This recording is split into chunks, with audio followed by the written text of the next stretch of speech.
Bueno, buenos días, bienvenidos, bienvenidas. Es un placer enorme estar con todos ustedes nuevamente, como todos los domingos.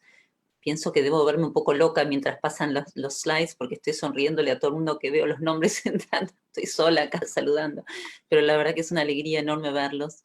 Así que gracias por estar, particularmente hoy, que es un encuentro importante para mí y para mis compañeras de equipo que ya les voy a presentar. Pero antes que nada, como siempre, quiero, por si alguno entrara por primera vez, contarles en pocas palabras qué es Vivir Agradecidos, que es la institución que nos nuclea y nos hospeda. Vivir Agradecidos, que ya somos todos nosotros los que estamos participando de esta y tantas actividades, es una organización que busca promover el valor de la gratitud en la vida, en todos los aspectos de la vida, y los valores que hacen a una vida conectada, rica, en comunidad. Saben que nos sustentamos en gran medida con los libros y cursos que vendemos, así que siempre los invito a participar, a pasar por nuestra tienda online y solamente les pido disculpas porque algunos libros, entre ellos el mío, están agotados momentáneamente, pero entre lunes, martes, miércoles ya van a entrar nuevos, así que pueden, pueden volver a encargarlos, ¿sí? Bueno, eso en cuanto a lo protocolar que no quería dejar de compartir porque es importante para nosotros. Entonces hoy sí, ahora sí quiero entrar un poquito en el tema que nos convoca, que es esta idea de poder mirar y ver los prejuicios que nos separan, entender un poco de qué se tratan, cómo podemos empezar a ver lo que nosotros mismos no estamos viendo desde nuestra propia óptica y cómo intervenir en esos lugares donde observamos actos, gestos, actitudes de discriminación y por supuesto en los casos de atropellos abiertos, ¿no? Como hemos visto tan graves últimamente. Eh, Quiero decir dos palabras respecto de por qué esto ahora. Este no es un tema nuevo, este es un tema que es tan viejo como la humanidad, pero algo parece estar ocurriendo en la conciencia global, o eso me gustaría pensar. Hay puntas de lanza, hay movimientos como el que está pasando en Estados Unidos con la comunidad negra y su movimiento Black Lives Matter a partir de los últimos terribles crímenes cometidos contra su comunidad. Nosotros tenemos nuestra propia versión desafortunada y terrible en lo que pasó en el Chaco con la comunidad COM. Hoy vamos a tener una representante, en realidad no pudo estar en forma directa por una cuestión de no poder comunicarse, por una cuestión de tecnología, pero va a compartir su testimonio a través mío. Eh, pero esta cuestión del prejuicio y de la discriminación tiene raíces muy hondas, muy profundas, y vamos a intentar reflejar, antes de entrar en tema plenamente, vamos a intentar reflejar qué es lo que qué es lo que nos propone, qué es lo que nos invita a mirar de nosotros mismos y sobre todo ayudar a ir desaflojando los tornillos de estos mecanismos en nuestra sociedad con una campaña que empiezo por presentarles hoy. Perdón, estoy un poquito nerviosa porque es mucho lo que tengo para hacer, son muchos testimonios y es toda una orquestación que ojalá salga bien. Pero bueno, con la mejor de las intenciones y con todo amor intentaremos poner el cuerpo en esto. Bien, entonces les decía, hay una iniciativa, una campaña que ya de alguna manera presenté en mi mailing la semana pasada, que se llama Inclusión, y que estamos llevando adelante un grupito pequeño de periodistas amigas, que paso a nombrar con mucho respeto y mucho agradecimiento: Mariana Rapoport, Silvia Fiore, Paula Cardenó, que no es periodista, pero es amiga, colega y trabaja desde hace muchos años para combatir el prejuicio y para generar la inclusión. Y se nos han sumado con mucha generosidad también Victoria Viola y Belén Paladino de la consultora Grayscale, expertas en redes y en marketing, que están donando su trabajo. Van a ver que todas las imágenes que van a ver son de ellas. Gracias, chicas, yo las convoqué para ver si podíamos contratarlas y en vez de contratarlas se sumaron como participantes, como otras participantes del grupo. Y esto está generando esta iniciativa que ni siquiera arrancó del todo, pero estoy muy emocionada, con lo cual me van a ver, como siempre, emocionarme en varios momentos con las repercusiones, con la generosidad de todos los que me dicen qué puedo ayudar, cómo me sumo. Y están todos absolutamente invitados a sumarse desde lo que cada uno pueda.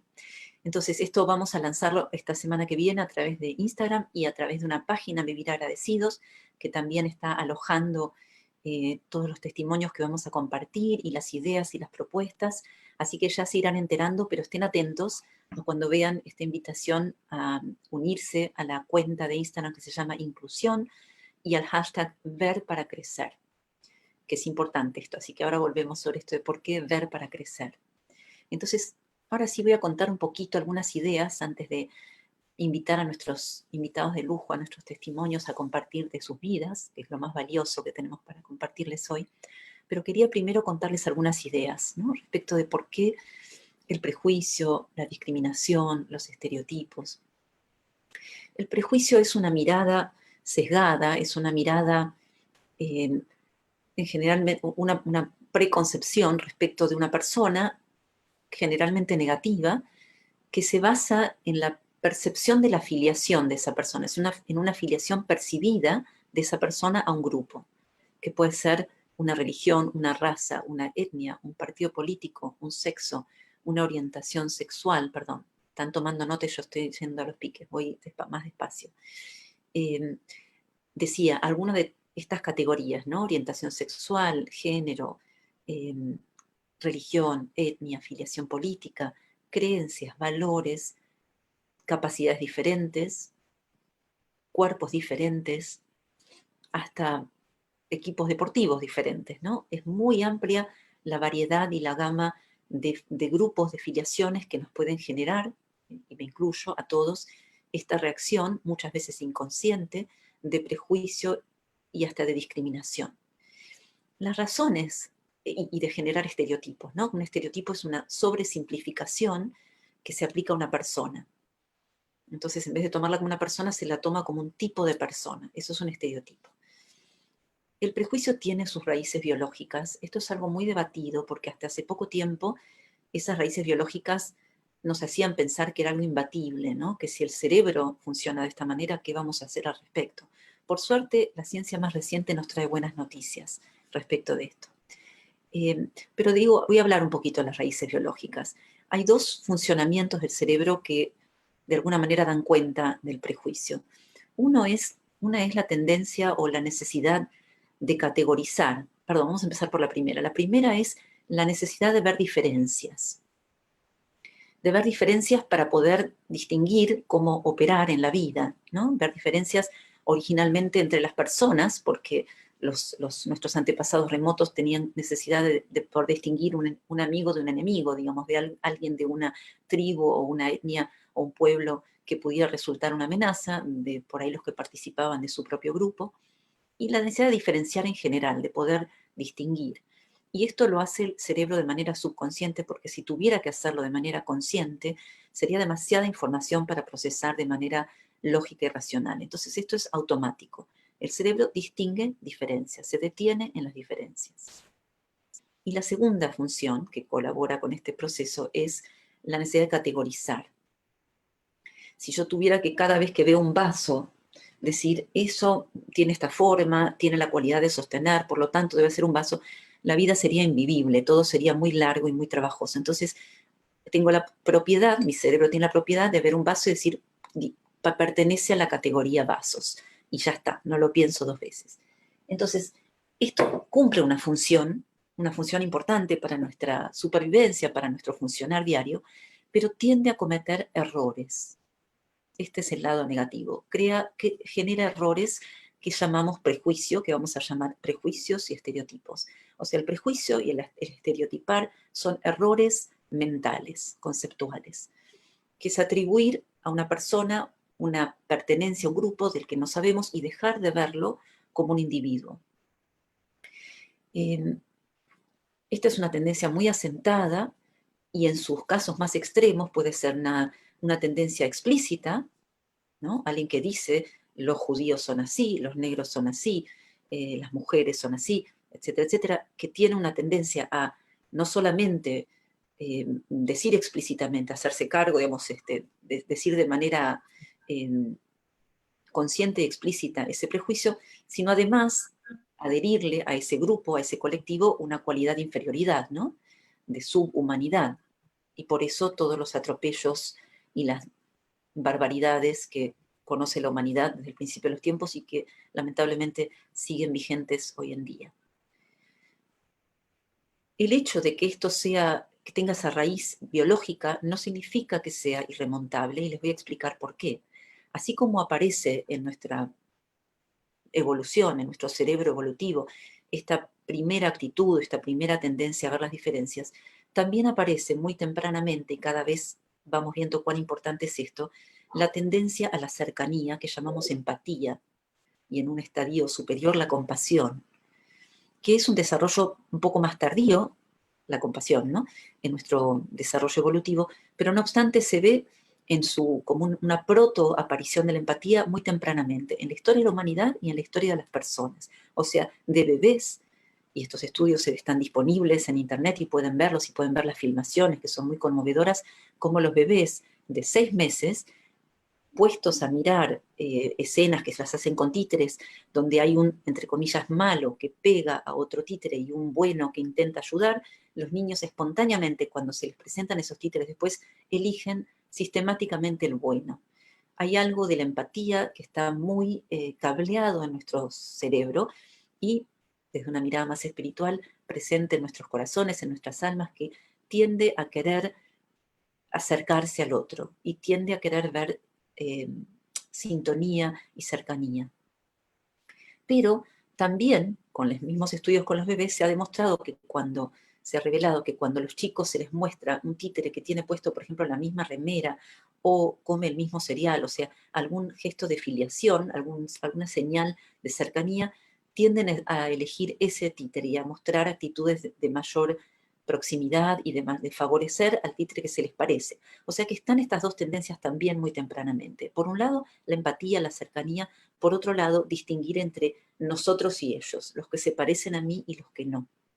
Entonces, volviendo por un momento a la visión del prejuicio, a lo que no comenté es que dentro de la visión del prejuicio tiende a haber esta argumentación o este pensamiento. Se tiende a pensar que en el grupo opuesto o el grupo diferente hay más parecido que diferencias entre ellos. O sea, los que no son de mi grupo son todos iguales. Por ahí les sonará este pensamiento, haberlo visto, escuchado.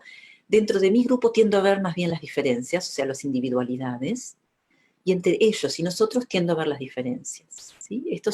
Es parte de un mecanismo y de un funcionamiento, de nuevo, cerebral, que ya vamos a ver que no es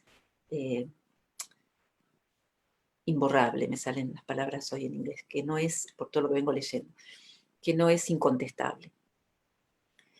Eh, por otro lado, esta necesidad de ver diferencias y de categorizar, que básicamente tiene que ver con la supervivencia, digámoslo, nace en esta necesidad de saber quiénes son amigos y quiénes son enemigos y dónde me tengo que cuidar. Y después, por supuesto, se extrapola simbólicamente a lugares que ya nada tienen que ver con la amenaza, sino que son amenazas simbólicas percibidas y, como decíamos, errores de nuestro funcionamiento, ¿no? Pero nacen en su origen, lo que se activa es la amígdala, que es el centro de la amenaza, de lo que me alerta, y ahora voy a darles dos estudios muy interesantes de cómo se activa en qué momento se activa la amígdala, al ver la diferencia.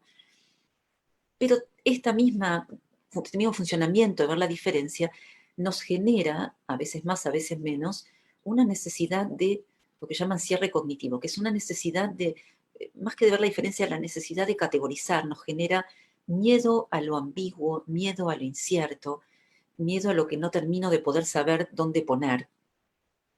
Eh, Podrán entender, quizás haciendo vínculos con lo primero que conté, que esto también tiene que ver con un tema de autodefensa, pero se va conformando en una ideología a veces y en un pensamiento de temor a la incertidumbre y de rigidez mental. Esto, me acuerdo, se han hecho estudios muy interesantes para demostrar dónde estamos en esa escala de rigidez y de necesidad de cierre cognitivo, así se llama. Y un estudio, miren qué curioso, era con uno de esos libritos, ¿vieron esos libritos que son dibujos pero que los vamos pasando y parece que se moviera, que fuera una película? Bueno, y en este librito tenían un perro y al final un gato, y se le iba pidiendo a las personas que fueran diciendo que veían a lo largo del recorrido, y algunas personas empezaban a decir bastante pronto, empecemos al revés, algunas personas decían perro, perro, perro, perro, perro, cuando ya no se veía nada seguían diciendo perro casi hasta el final. estas personas tenían mucha necesidad de cierre cognitivo, mucha necesidad de entender, de apresar y de que las categorías no se me muevan en el camino. Mientras que otras personas con un poco más de flexibilidad psicológica y mental empezaban a decir más prontamente, no sé, perro, perro, perro, ya no sé qué es eso, no sé qué es eso, gato. Pienso que eso es un gato, ¿no? Entonces ahí se ve el funcionamiento, que no es idéntico para todos, pero en su base sí está esta necesidad. Paso a darles algunos ejemplos ahora de cómo esto no es tan imbatible, por suerte. Y me acordé recién de un caso, se me cruzan tantos pensamientos y datos e ideas. Hace muchos años yo trabajaba en la revista Viva eh, y trabajé en una etapa de la revista sobre los intersex, que era un colectivo del que no se hablaba en absoluto en ese momento, y me acuerdo que fue muy discutida esa etapa, porque los intersex son un grupo de personas cuyo sexo biológico no se corresponde al binario masculino-femenino. Y yo había entrevistado a una persona sumamente interesante, Mauro Cabral, su nombre, el nombre del documento, y me acuerdo que lo que me decía Mauro era que la gente no lo saludaba, no lo la saludaba por la calle, simplemente porque no sabían qué casillero ubicarlo, porque de una manera militante no adhería a ninguno de los dos géneros, ¿no? Entonces tenía esta cuestión de la ambigüedad que generaba mucha incomodidad.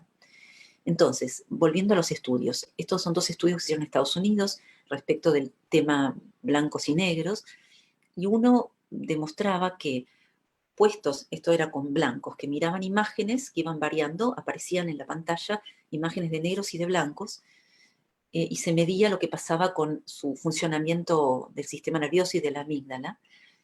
Y primero la consigna era que tenían que decir, perdón, en este estudio miraban solo imágenes de negros y tenían que decir simplemente si les parecía que esas personas tenían más de 21 años. Y cuando eso era lo único consigna que a la que tenían que responder, tendía a activarse la amígdala ante la sola aparición de las personas negras porque hay una asociación en esa cultura, en esa sociedad, de los negros con un mayor riesgo. Así como para los blancos, para los negros también a veces se genera lo mismo con los blancos. Entonces, la primera reacción era de alerta. Esta persona no pertenece a mi grupo. Pero cuando se hizo otro estudio donde se los puso a estas mismas imágenes de negros y se les decía a las personas que tenían que observar o tenían que más bien imaginar qué vegetal le gustaba comer a cada una de esas personas, cuál sería el vegetal preferido de esas personas, dejó de activarse la amígdala. ¿Por qué será que ante esta consigna ya no apareció la idea de lo peligroso? Normalmente esto es más interactivo, hoy voy a hablar más yo para dar tiempo a todo lo que tengo que compartirles. Lo que pasó en ese caso es que se les invitó a individualizar, a ver individuos en vez de miembros de una raza, miembros de una cultura diferente, miembros del enemigo. Entonces ya no apareció esa señal, se desactivó ese funcionamiento con esta sencilla consigna de mirar a estas personas como individuos. Otro estudio también muy revelador era uno en el que se les ponía a las personas, eran blancos nuevamente los que estaban los sujetos de estudio, y lo que se veían eran negros blancos mezclados, imágenes de negros y blancos mezclados. Primero, en un primer estudio, una primera pasada, tendían nuevamente a activarse la amígdala cuando aparecían las imágenes de los negros. Pero después hizo una segunda pasada donde se les planteó que iban a estar participando en equipos deportivos o en equipos de un juego, y entonces se identificó esas imágenes que tenían que ver como miembros de su equipo y miembros del equipo rival.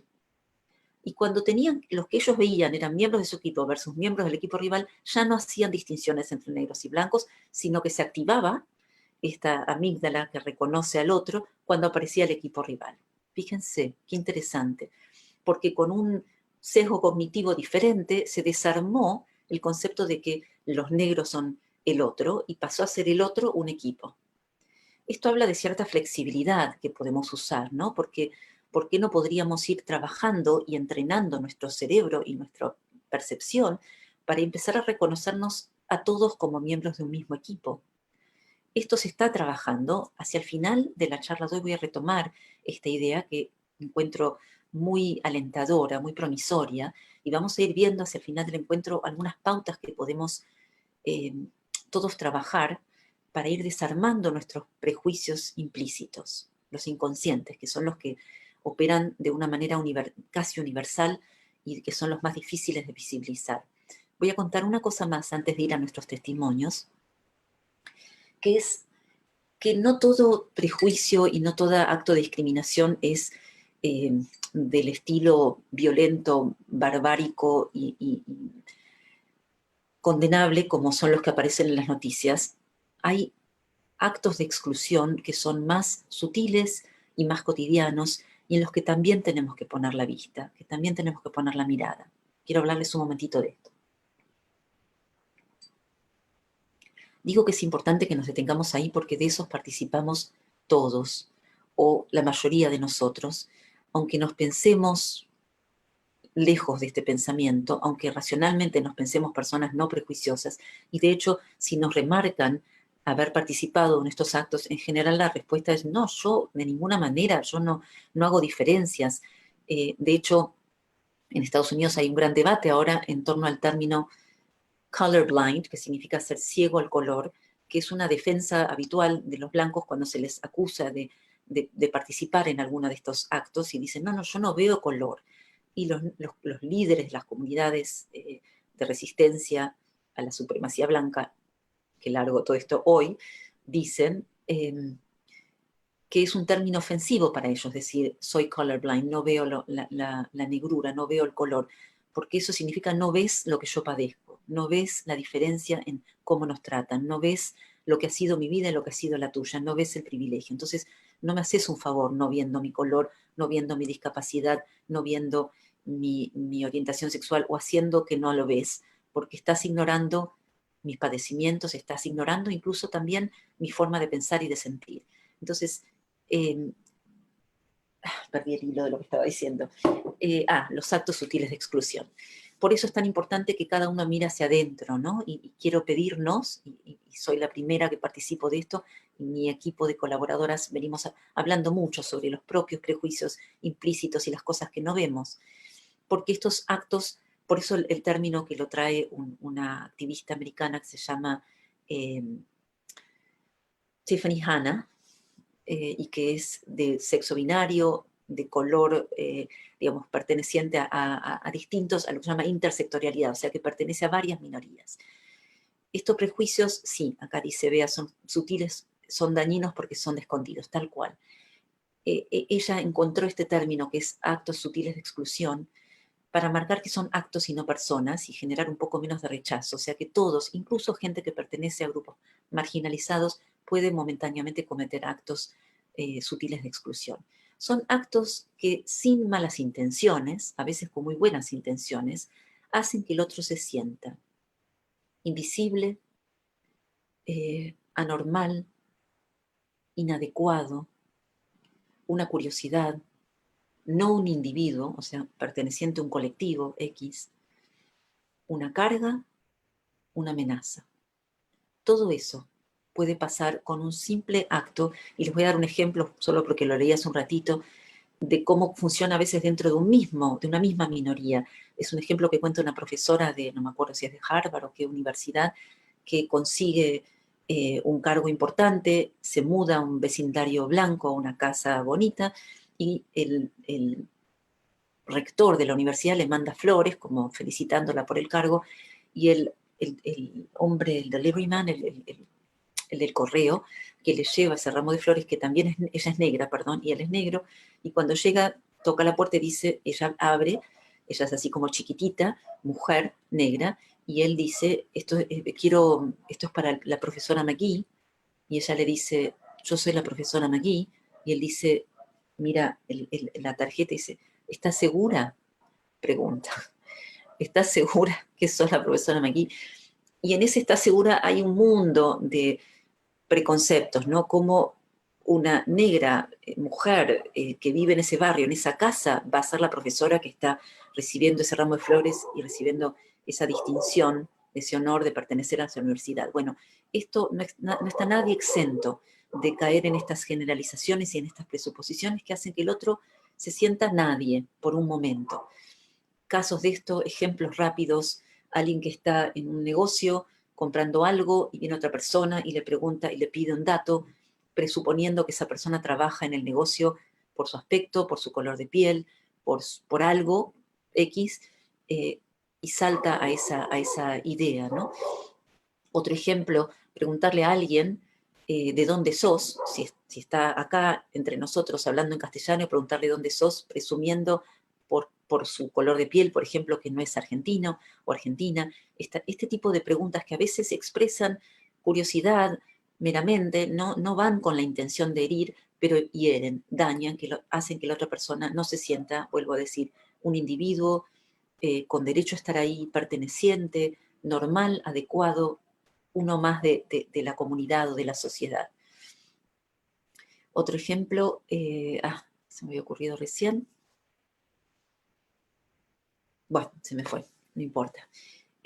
Versus, digamos, estas conductas de las que debemos ser conscientes y a los que estamos llamados a señalar concretamente cuando las vemos y cuando participamos de ellas, y permitir que si el otro nos las señala, en lugar de ofuscarnos y defendernos, podamos respirar, digamos, contar hasta 10 o decirle, déjame que procese esto que me acabas de decir, porque no me di cuenta de que esto que dije te ofendió o te hizo sentir mal, y poder resarcir o reparar esto que hicimos es un desafío importante en el que todos estamos llamados a participar, a repensar, para poder darle la dignidad y la individualidad, restaurar la individualidad y la dignidad a cada uno. La contracara de esto serían los actos conscientes de inclusión. En vez de actos sutiles de exclusión, actos conscientes de inclusión, que es cada vez que podemos hacer participar a alguien que no está permitiendo, que no se le está permitiendo participar, al que no se le está dando su dignidad o su voz, al que alguien está tomando por sentado, cuya voz no se está escuchando, cuando nosotros mismos nos damos cuenta que cometimos estos atropellos. Y esto requiere de nosotros no ceder, tal como dice Isabel, a ese funcionamiento automático, sino aparece quizás ese primer pensamiento, porque ese pensamiento instintivo o intuitivo, instintivo, más primario, es un funcionamiento heredado de la raza, no nos enojemos con nosotros mismos, sino que démonos el tiempo de hacer algo distinto con eso, procesarlo, dejar que aparezca nuestra corteza cerebral, que es este estadio superior, y que calme ese primer pensamiento defensivo, y que pueda aparecer el pensamiento compasivo, la actitud, la acción compasiva, empática, respetuosa, que le da entidad e igualdad al otro, a la otra, a quien sea. Entonces, voy a dejar de dar ideas, las retomamos dentro de un ratito. Me gustaría invitar a la primera de nuestras invitadas y testimonios, que es alguien que quiero mucho, que se llama Tammy Hodgman, que es una guionista responsable de una serie premiada que se llama Gorda. A lo mejor ella nos va a participar y nos va a contar dónde la podemos ver, y que tiene algo para contarnos acerca de cómo es convivir con el prejuicio. Hola, Tami, hermosa, gracias por estar. Hola. ¿Qué tal? Bueno, si bien tenemos como un tiempo medio acotado para que cada uno nos cuente, me interesa particularmente lo que tenés para compartirnos. Tami, no sé si, la verdad que lo dejo en tus manos, si querés hablarnos de algo de por qué la serie, de lo que te pasó viviendo con esto que hoy llamamos tener un cuerpo no hegemónico y las reacciones de la gente a este hecho. ¿Querés contarnos? Les cuento un poquito. Bueno, la serie nace de la necesidad de hablar, sacar esto para afuera y dejar de escondernos, y de que me parece que es importante empezar a contar otras historias y ver otros cuerpos, porque es muy importante que podamos ver en la tele o en el cine o en las series o en cualquier ámbito cultural otros cuerpos donde uno se puede identificar. Yo nunca pude identificarme con actrices que siempre me gustó. Yo soy actriz, guionista y directora, y no había muchos cuerpos como el mío, y siempre me sentí, digamos, no me sentía parte.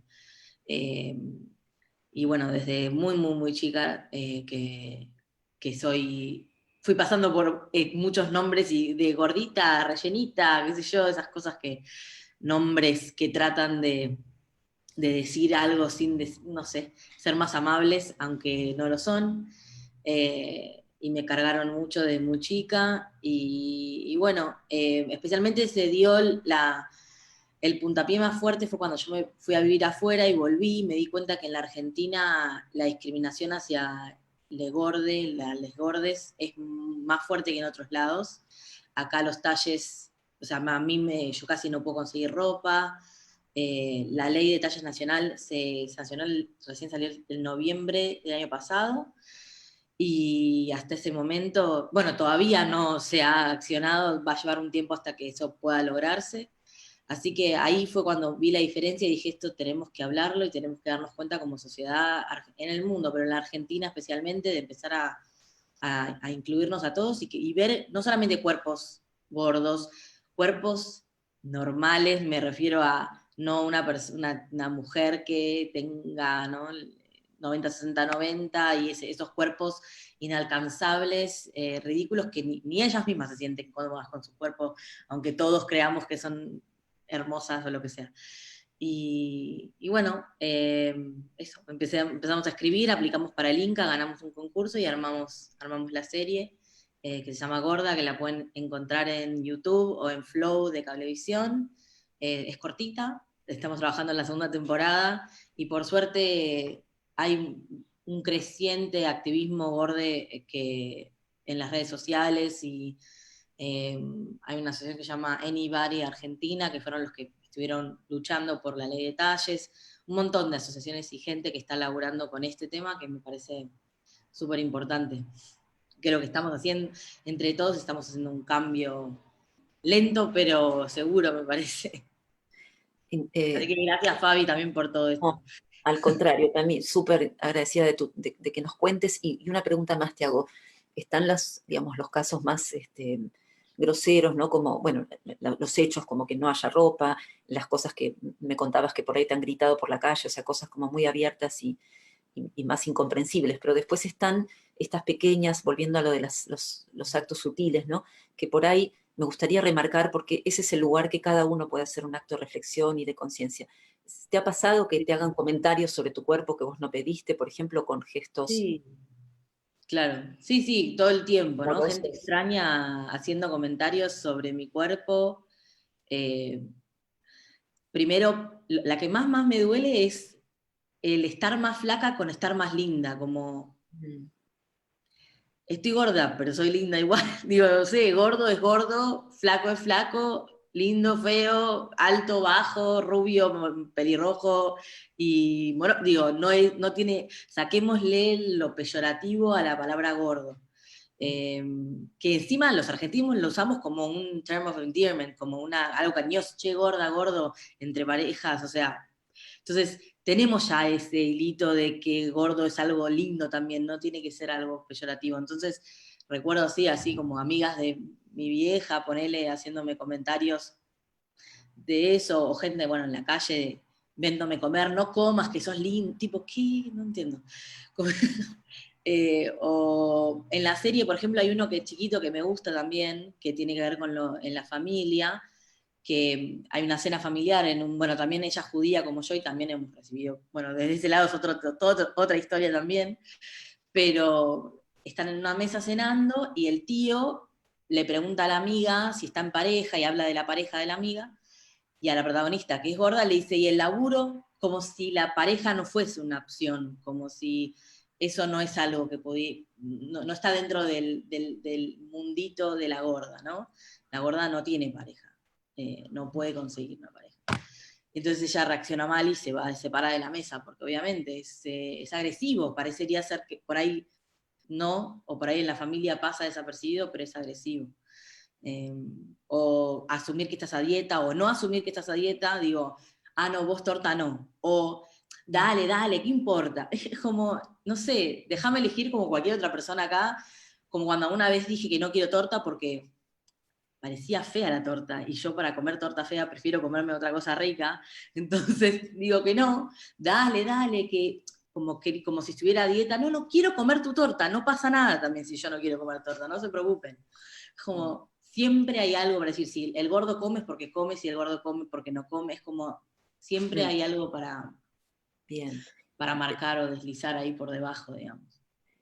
Clarísimo, también clarísimo este tema de las prerrogativas, ¿no? De opinar, de avanzar y también de ver en vos eso como si eso te constituyera o fuera como una cualidad opinable que pasa por encima de Tammy Hodgman con sus ganas de hacer de sí misma lo que quiera. Así que clarísimo, te súper, súper agradezco que estés con nosotros hoy Gracias.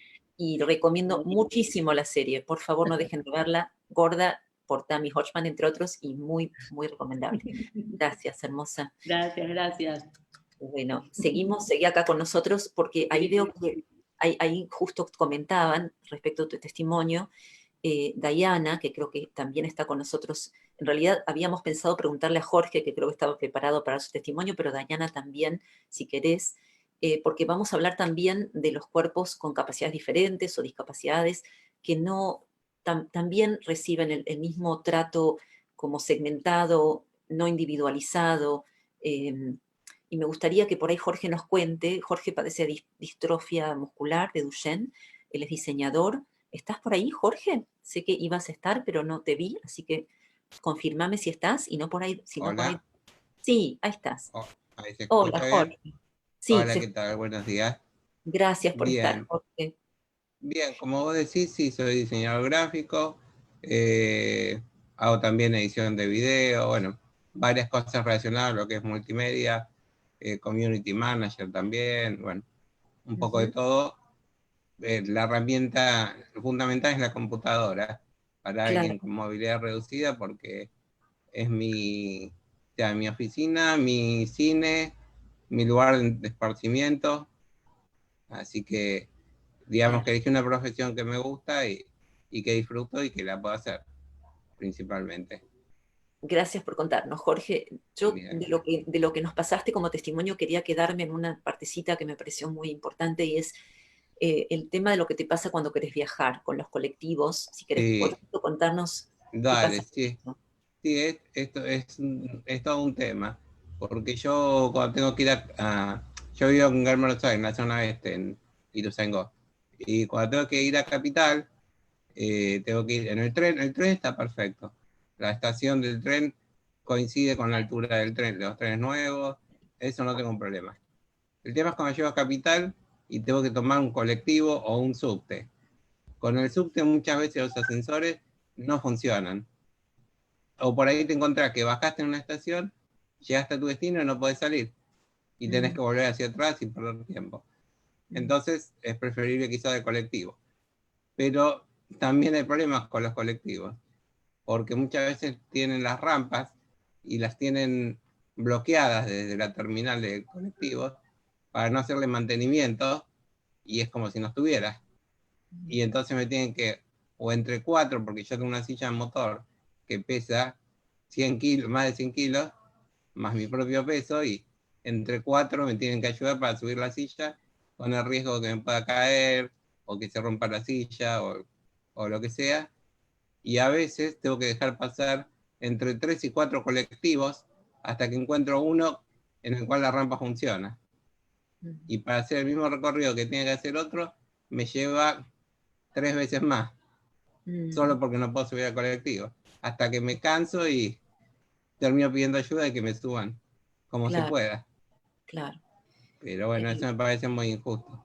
claro, claro que sí. Y también habías comentado, Jorge, que a veces esto te juega en contra a la hora de conseguir algunos trabajos por el tema de la computadora. ¿Querés comentar eso? Sí, una vez fui a la municipalidad de acá de Ituzaingó por un puesto para el área de prensa y la computadora donde había que hacer la prueba estaba en un lugar donde no entraba mi silla y, o sea, no podía acceder, me hicieron hacerlo en otra computadora, en cualquier oficina, de mucha, o sea, que no tenga la potencia ni los programas ni nada, y dediqué la mitad del tiempo a buscar el programa, a conseguirlo, y me quedó poco tiempo para diseñar y hacer la demostración de lo que podía hacer, con Claro. lo cual corrí con una desventaja ahí.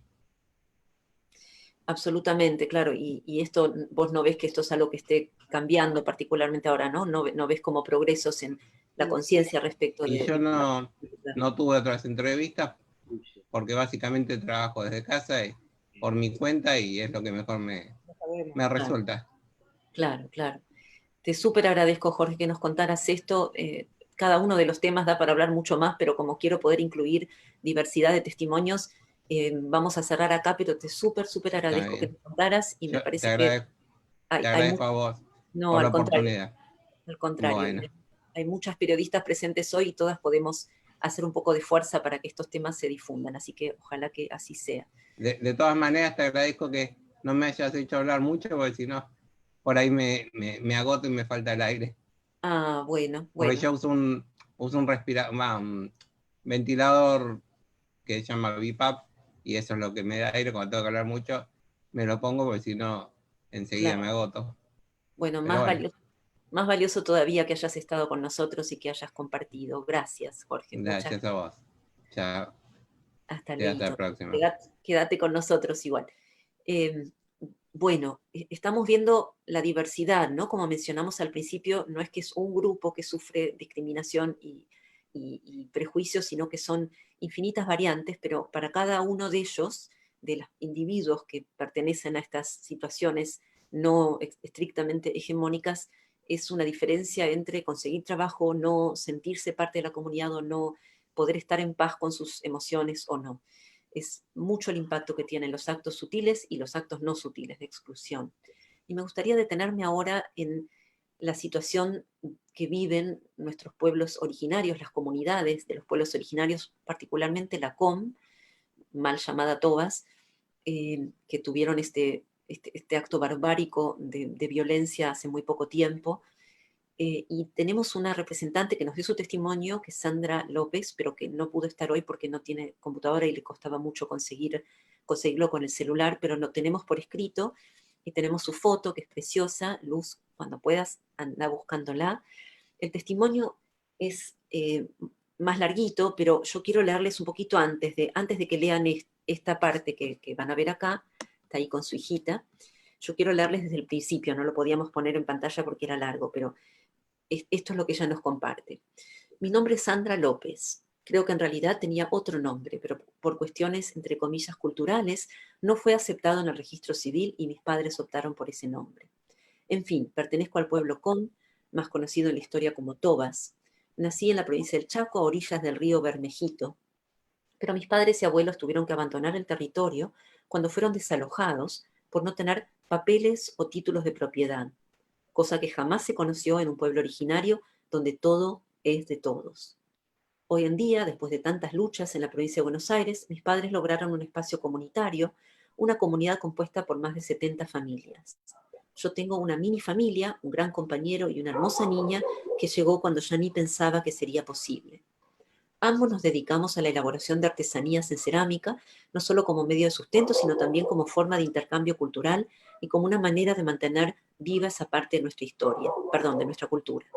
Durante mi vida no recuerdo haber experimentado en lo personal momentos de discriminación. Será porque mi papá nos enseñó desde niños a ignorarla, siendo ágiles, pero no para pelear, sino para saber esquivar y seguir nuestro camino. No nos gastábamos en malos momentos. Sí lo he pasado junto a personas que amo con el alma, como ser mi abuela materna. En la provincia del Chaco existen muchas falencias dentro del sistema, lo burocrático o como quieran llamarlo. Siempre vi situaciones en las que muestran las bajezas humanas por falta de conocimiento, por desinterés, por falta de información o simplemente porque no les interesa conocer un poco de otra cultura y entender así que lo que es normal para uno puede resultar extraño o difícil de entender para otros. Mis abuelos estuvieron mucho tiempo alejados de los centros urbanos hasta que nosotros los nietos les hicimos entender que tenían derechos, no solo como parte de un pueblo originario, sino como simples personas.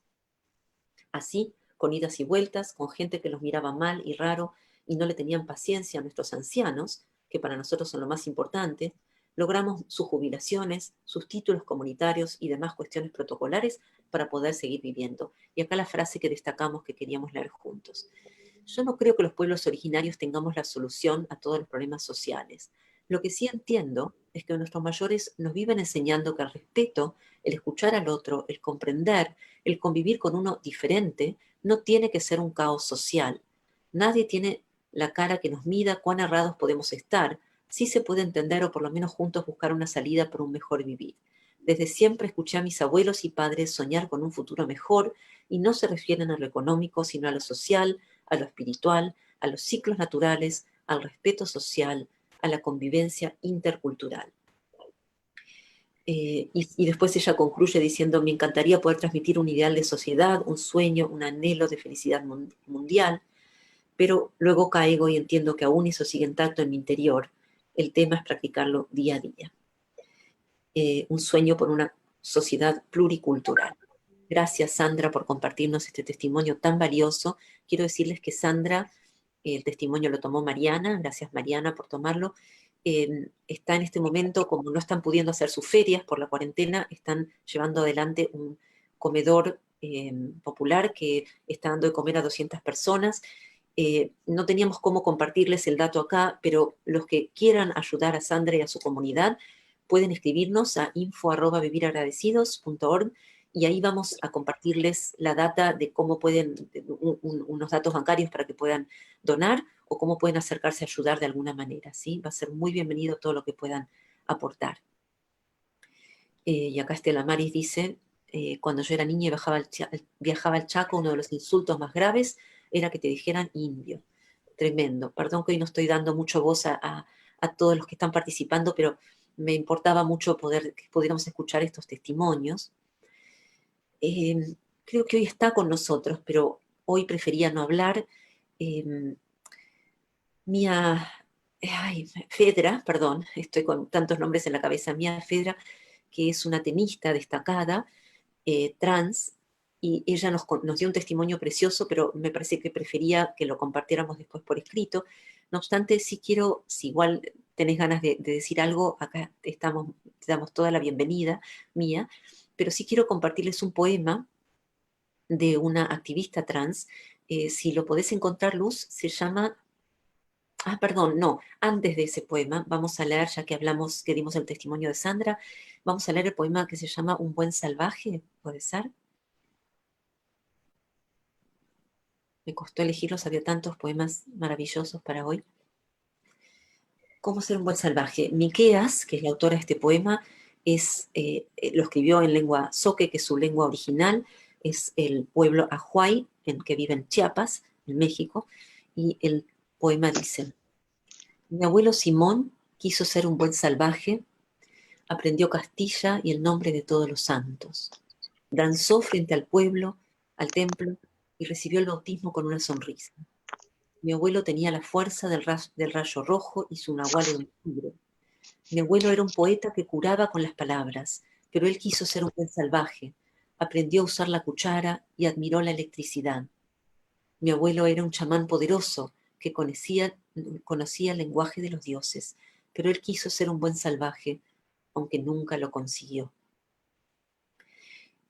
No nos vayamos de la pantalla compartida para poder leer el otro, pero solo decir hasta qué punto nos perdemos, la belleza que nos perdemos de la especificidad de cada cultura, de cada conjunto de valores, de cada estética, de cada arte, al pretender que se uniformicen dentro del status quo, ¿no? Lo que nos perdemos por no ver, por mirar mal. Bueno, agradezco a Miqueas, aunque no esté acá presente. Y ahora sí voy a compartirles este poema, perdón, que corro esto, de Carolina Unrein. No, estábamos bien ahí. Que es una jovencita, talentosa, activista de la comunidad trans. Y dice así: Soy mía, se llama. Soltar una lágrima en nombre de ser humana ante tanta lucha inevitable. Soltar un corpiño celebrando el positivismo de un cuerpo lleno de mugres, que ya no podía esperar más para entregarse así. Soltar una carta tras recibir la mejor noticia en la corta historia de una inherente existencia femenina que inspira a sentirse viva. Soltar el cuerpo propio de una manera más astral posible, que es fruto de un logro de una militancia personal. Soltar una imposición inhumana y ancestral que impone que las personas deban ser de tal y cual manera. Soltar todo lo que sea necesario en busca de una liberación consustancial a la propia supervivencia. soltarlo todo porque todo no es fundamental, pero nunca soltarse a una misma y nunca te voy a soltar. Gracias, Carolina. Fuerte, ¿no? Lo que estamos escuchando. Cuando nos intentamos acercar, ay, acabo de ver la hora, cuando nos intentamos acercar a estos testimonios, a estos decires, a la experiencia personal de cada uno, a veces sirve preguntarse en qué lugar hemos sentido en algún momento algún tipo de marginalización para vincularnos desde ese lugar, ¿no? Por ahí fuimos marginalizados en el colegio simplemente por no pertenecer a un grupito, por usar la ropa equivocada, por tener un apellido X, por lo que fuera, por nuestra forma, y retrotraernos a esa vivencia de exclusión es una forma de acercarnos empática y compasivamente a la vivencia de otros y a traerla y a recordarla, porque los que mayormente no pertenecemos a grupos marginalizados podemos olvidarnos de que esto está pasando. Gracias ahí por compartir el nombre de Carolina Unrein, esta poeta que les recomiendo leer junto con otras poetas trans maravillosas que por suerte cada vez están siendo más publicadas.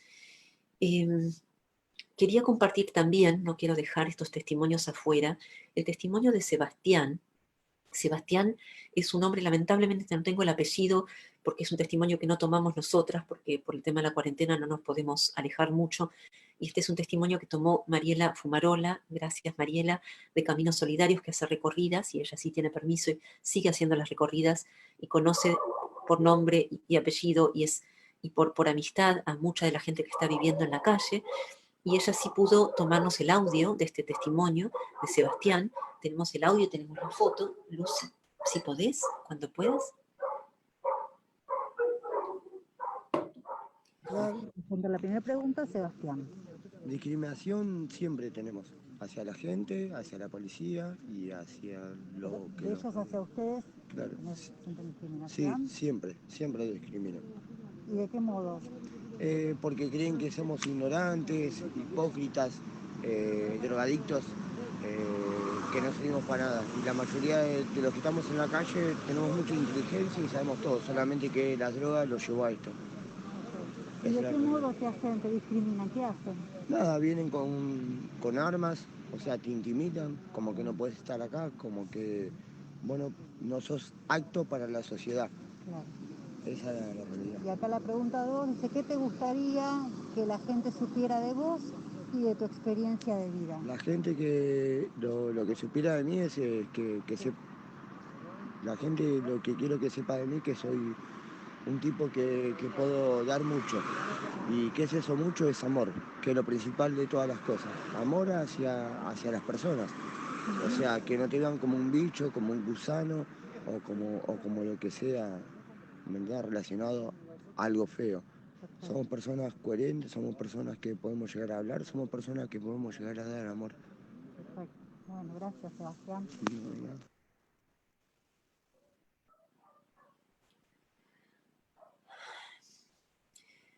Muy fuerte, ¿no? Las cosas que estamos escuchando y que cuando se le pregunta qué es lo que te gustaría que la gente sepa de vos, lo primero que digas es que puedo dar amor.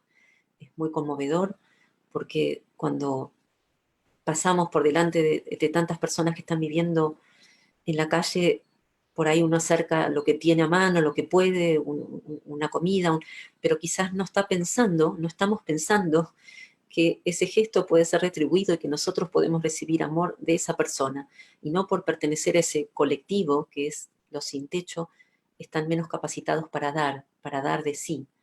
Entonces, me interesaba que lo escucháramos de boca de él, que repensáramos estos vínculos y este costado como a veces un poco automático que se pone en funcionamiento, que vuelvo a decir es una conducta defensiva, que más que generarnos culpa debe generarnos una acción, ¿no? Un repensar, un respirar, un quedarnos ahí un ratito repensando por qué esa actitud, qué es lo que nos gatilló y cómo podemos soltarla, ¿no? Una vez que apareció.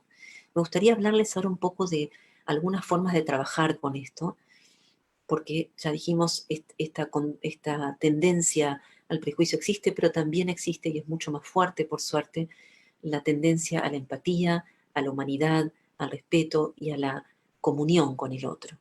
Entonces, una forma de trabajar con esto, y a ver, con esto no quiero decir que la respuesta al prejuicio y a la discriminación sistemática e institucional sea el trabajo individual. Este es un pilar importante que está al alcance de todos, muy importante, pero no alcanza con esto. Necesitamos también trabajar lo interpersonal y lo societal, lo cultural, ¿no? Y ahí hay un trabajo muy activo y muy militante que necesitamos hacer para que las organizaciones sociales y políticas tomen conciencia y hagan lo que hay que hacer. Pero cada uno en su fuero íntimo tiene mucho por hacer y yo creo que ese es un lugar para empezar, ¿no? Entonces, por un lado, proponernos tomar conciencia explícita o apostar explícitamente y conscientemente por el igualitarismo, por reconocer al otro como un otro con diferencias y con similitudes, no negando las diferencias, porque ya dijimos eso no le hace un favor a nadie que negamos las diferencias, sino pudiendo trascender las diferencias y encontrarnos con las similitudes, con el amor que nos une, con el deseo de amar y ser amado que nos une, con la humanidad fallida, falible, hermosa que nos une. Entonces, ver las diferencias, encontrarme en la similitud. Otra cosa que podemos hacer y que muchos están haciendo es intentar hacernos amigos por fuera de nuestros círculos de pertenencia habituales. Buscar adrede, buscar consciente y voluntariamente, hablar, cenar, comer. Bueno, hoy no podremos tomar un mate, pero ya podremos encontrarnos con quien piensa distinto, con quien piensa políticamente distinto, con quien ejerce una religión distinta. El otro día Mónica, que anda por ahí, la vi hoy, nos contó una experiencia preciosa de su hijo convertido al Islam y cómo ella pudo hacer un encuentro de religiones que terminó dejando en claro que las religiones son mapas, pero que el territorio es el mismo, ¿no? De la espiritualidad. Entonces podemos todos encontrarnos en ese territorio que está más allá de los mapas. Entonces, buscar encontrarnos con otros. Practicar el mindfulness. Mindfulness, esta práctica que es la práctica de estar presentes, ha dado muy buenos resultados en cuanto a aflojar este prejuicio inconsciente, porque como es una práctica para estar ahí consciente, entonces uno más rápidamente puede ser consciente de los prejuicios que está desplegando. Así que la práctica de mindfulness, de atención plena, o toda forma de meditación, es una herramienta, es un instrumento. Me había hecho una lista y no me quiero olvidar nada. Por supuesto, convertirnos en aliados de la inclusión. En este esquema que les conté al comienzo de los actos sutiles de exclusión, la teórica que lo trabaja plantea como 3 participantes, ¿no? El sujeto del acto es quien lo está sufriendo. Me parece interesante que ella elige llamarlo sujeto, no el objeto. Quien está sufriendo el acto de exclusión. Me acordé de lo que quise decir hace rato cuando estaba dando ejemplos y se me había ido. Cuando una empleada doméstica, por ejemplo, se le obliga a mostrar la cartera antes de salir. Ese no es un acto profundamente incriminatorio para esa persona que está dando, por supuesto, un montón de cosas que nada tienen que ver con esa persona como individuo, ¿no? Entonces, hay 3 participantes, dije. El sujeto, que es quien sufre el acto de exclusión, el que lo comete, que puede ser cualquiera de nosotros, con muy buenas intenciones a veces, y el observador que por ahí justo está ahí y lo escucha. Y ese observador tiene una opción, y es muy importante. En los actos de bullying esto queda cada día más claro, que el rol del que no está, que no es ni el que lo comete ni el que lo recibe, sino el que está ahí escuchando, es clave para desarmar la situación. Ese observador puede quedarse callado, a veces por vergüenza, a veces porque dice, bueno, no fue contra mí, ¿qué me voy a meter? Bueno, a veces son razones válidas, pero son razones que vale la pena cuestionar. Válidas quiero decir comprensibles. Pero no obstante, lo indicado es cuestionarnos ese miedo a actuar y convertirnos entonces en un aliado activo de la inclusión. Si meramente observo y no hago nada, soy un espectador pasivo. Pero si soy un observador que actúa, soy un aliado. Me convierto en ese momento en un aliado y digo, me parece que esto que dijiste no está ayudando a esta persona a sentirse incluida. Me parece que este gesto está haciendo que esta persona se sienta no perteneciente. Y esto puede pasar en ámbitos de trabajo, Por supuesto, las mujeres, como cuando dije los grupos que tienden a sentir exclusión, dije género, creo, ¿no? Sexo, género, orientación sexual. Hemos muchas veces recibido este trato de que una idea que alguien planteó, la había planteado una mujer antes y no se la escuchó, y se la escucha cuando lo plantea un hombre, ¿no? Esto está muy presente en todos los ámbitos. Y alguien que pueda decir, che, esto ya lo dijo ella, ¿no? En fin, infinitas situaciones. Entonces, poder ser aliados activos es otra práctica que recomiendo que tomemos en cuenta. Y básicamente ponerle palabras a la exclusión, incluso cuando es uno el que la ejerce. Poder volver y decir, me parece que eso que dije te hizo sentir mal y te quería pedir disculpas. Y si alguien me lo señala y yo me siento incómodo porque siento que me están llamando, no sé, prejuicioso, racista o lo que fuera, poder decir, déjame que me quede pensándolo, por favor, y después volver y reparar. Yo sé que es difícil porque a nadie le gusta sentirse en ese lugar, es incómodo, genera culpa, genera vergüenza, pero entender que esto no tiene que ver con una responsabilidad personal incriminadora, sino con el simple hecho de ser humanos y falibles, hace que en vez de reforzar las diferencias, reforcemos la similitud y la cercanía. Me gustaría leerles 2 últimos poemas, puede ser, para ir cerrando el encuentro. Uno es el de June Jordan, a ver si lo tenemos ahí a mano. Gracias, Luz. Que además de ser negra, en un momento que era difícil serlo, era lesbiana, así que sufría por partida doble la discriminación. Y dice así, ¡Ey, vengan, salgan!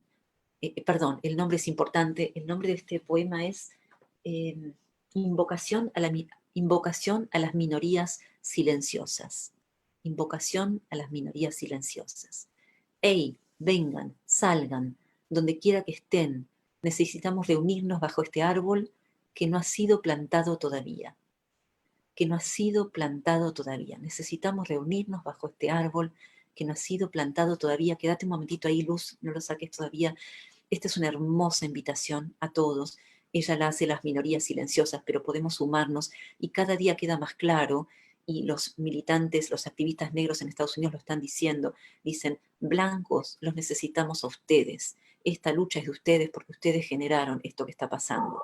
Entonces, si bien June está invitando a las minorías, yo invito a que las mayorías también nos sumemos bajo ese árbol que no ha sido plantado todavía y lo plantemos entre todos. Es muy importante que lo hagamos. Vamos a cerrar con el último poema, que es esta maravilla de Maya Angelou, una mujer que sufrió mucha exclusión en su vida y que era muy talentosa, actriz, cantante, poeta, militante por las causas sociales, por derechos civiles de los negros, maravilla de persona, y se llama Y aún así me levanto. Tú puedes escribirme en la historia con tus amargas, torcidas mentiras, puedes aventarme al fango y aún así, como el polvo, me levanto. ¿Mi descaro te molesta? ¿Por qué estás ahí quieto, apesadumbrado? ¿Por qué camino como si fuera dueña de pozos petroleros bombeando en la sala de mi casa? Como lunas y como soles, con la certeza de las mareas, como las esperanzas brincando alto, así yo me levanto. ¿Me quieres ver destrozada? Cabeza agachada y ojos bajos, hombros caídos como lágrimas, debilitados por mi llanto desconsolado. ¿Mi arrogancia te ofende? No lo tomes tan a pecho, porque yo río como si tuviera minas de oro excavándose en el mismo patio de mi casa. Puedes dispararme con tus palabras, puedes herirme con tus ojos, puedes matarme con tu odio, y aún así, como el aire, me levanto. Mi sensualidad te molesta.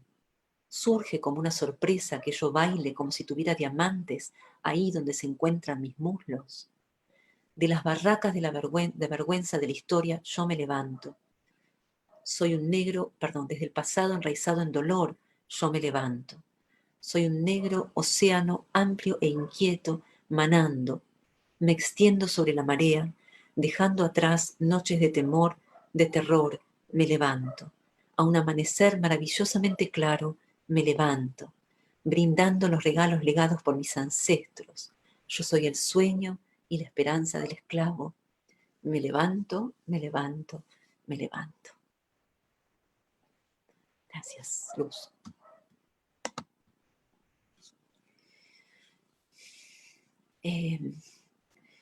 Cuesta hablar, ¿no? Cuando uno escucha estas cosas. Siento que es poquito lo que dijimos, por todo lo que había para decir. Sé que están acostumbrados a que hagamos meditaciones y prácticas en estos encuentros. Hoy me parece que la meditación es esta, es este espacio de escuchar estas voces silenciadas, es sensibilizar el corazón, aflojar las defensas que cada uno pueda tener y quedarnos siendo receptores, dejar que estas voces hagan su trabajo en nosotros, que nos sensibilicen, que nos despierten, que nos recuerden que no hay enemigos acá, que no hay equipos, que no hay otros, o mejor dicho, que hay otros, pero que ese otro en lo profundo es un otro yo. Y cada vez que puedo recordar eso, las diferencias en lugar de enfrentarnos nos enriquecen, nos enseñan, nos educan, nos hacen personas más sabias y mejores. Entonces, el llamado de este equipo, que vuelvo a agradecer y que ojalá sea un equipo creciente, Mariana, Silvi, Pau, Belén, Victoria, al equipo de Vivir Agradecidos que nos está dando este lugar generosamente para que compartamos estos testimonios que estamos recolectando, que son muchos ya y que son preciosos y que vamos a intentar honrarlos con la forma que les damos, a los que irán llegando y a todos ustedes por encontrarse con nosotros hoy con estas ideas quizás un poquito desafiantes, a mirar, a observar nuestras propias cegueras para crecer, cada día ser un poquito más auténticamente humanos. Ese es el llamado. Quiero darles un gracias de corazón. Gracias Luz y Caro y todos los que están acompañando ahí para poder compartir estos materiales. Y vamos a preguntas si sigue todos los domingos. Los domingos seguimos con nuestro ciclo de Domingos de Asombro, se me ocurrió llamarlo así para darle un nombre, y vamos a seguir viendo distintas temáticas que hacen, espero, a nuestro crecimiento y enriquecimiento mutuo, pero esta temática de la discriminación y el prejuicio va a ser nucleado en esta campaña que se llama Inclusión y que va a estar ocurriendo en Instagram y también en una página que estamos abriendo en Vivir Agradecidos. Ya les va a llegar por el mailing de Vivir Agradecidos y también por el mío, si se quieren suscribir en fabianafandevila.com.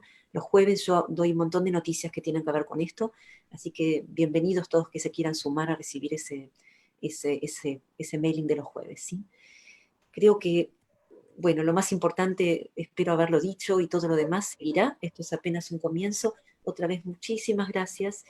Y así sea, que podamos ser cada día más comunidad y menos enemigos, ¿sí? Así sea. Gracias, gracias, gracias, gracias. No, gracias a vos. Que tengan un hermoso día. Gracias a nuestros testimonios, a Tami, a Jorge y a los que nos llegaron a hablar también. Muchísimas gracias. Gracias. Gracias, Fabi. Muchas gracias. Gracias, Fabiana. Gracias, Fabiana. Sí. Gracias. Muchas gracias. Gracias. Gracias, Fabi. Gracias, Fabi. Gracias. Gracias. Gracias, Fabiana. Gracias. Hasta el próximo domingo.